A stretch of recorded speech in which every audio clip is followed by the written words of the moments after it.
celebration.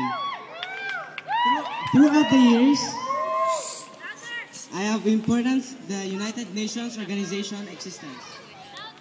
And I have to come to understand the reason why we must celebrate this event. If we will embrace the aims and goals of this organization, we can be part of the big valuable change in the condition of the world. Our world is the progressing, but along with it comes the danger of losing it, because we are unaware in our irresponsibilities and our don't cares attitudes.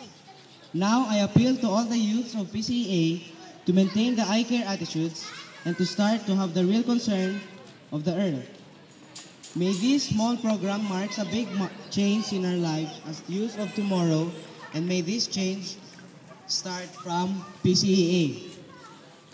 Thank you very much to the teachers who initiated this important event. Again, a pleasant day to all of you. Thank you. Thank you very much, Mr. Jake.